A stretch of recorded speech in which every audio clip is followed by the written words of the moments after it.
વડોદરાની સયાજી હોસ્પિટલમાંથી દુષ્કર્મના આરોપીના પોલીસ જાપ્તામાંથી ફરાર થઈ જવાના બનાવે ભારે ચકચાર મચાવી છે। દાહોદ જિલ્લાના ગોવિંદ વહાતિયાને સારવાર માટે સેન્ટ્રલ જેલમાંથી સયાજી હોસ્પિટલ લાવવામાં આવ્યો હતો। સ્કિન વિભાગમાં સારવાર દરમિયાન આરોપીને ઇન્જેક્શન આપવાનું હોવાથી વોર્ડ નંબર 5માં તેની હાથકડી ખોલવામાં આવી હતી। આ તકનો લાભ લઈને આરોપીએ ફરજ પર તૈનાત કોન્સ્ટેબલને ધક્કો મારીને ત્યાંથી ભાગવાનો પ્રયાસ કર્યો હતો। આરોપી ભાગી જતા પોલીસકર્મીઓએ તેનો પીછો શરૂ કર્યો હતો।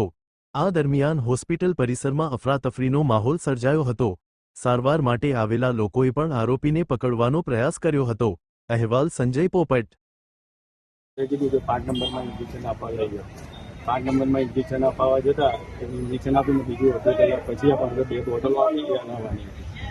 ત્યાંથી ધક્કો મારીને નીકળ્યો, એની પાછળ અમે દોડ્યો તો ઠેઠ આ ભાતુજી મંદિરની ગરીમથી પાછળ એ દોડ્યો, ઊંઘો પાડી ભાઈ પકડો પણ એ ત્યાંથી નીકળી નથી તો ઘર ઘૂસી ગયો। આ તે કયા આરોપી હતું? પાકા કામમાં કાચા કામનો આરોપી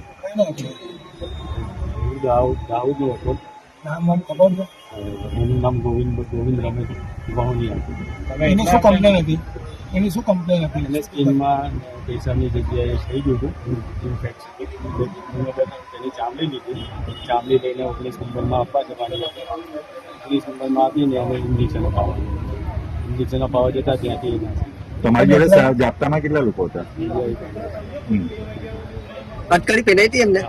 હથકડી સાથે ભાગ્યો છે? હથકડી કઢાઈ હતી બેને, પછી આ તારના કોઈ ઇન્જેક્શન આપવાનું છે એટલે પછી ત્યાંથી એ રીતના નીકળી એની પાછળ દોડ્યો કરી દો સાહેબ। ત્યાં દોડ્યો, હું ત્યાં નીકળી મને દોડવામાં આવ્યું, બાઇક પર ત્યાં જતી ત્યાંથી જોડે પાછી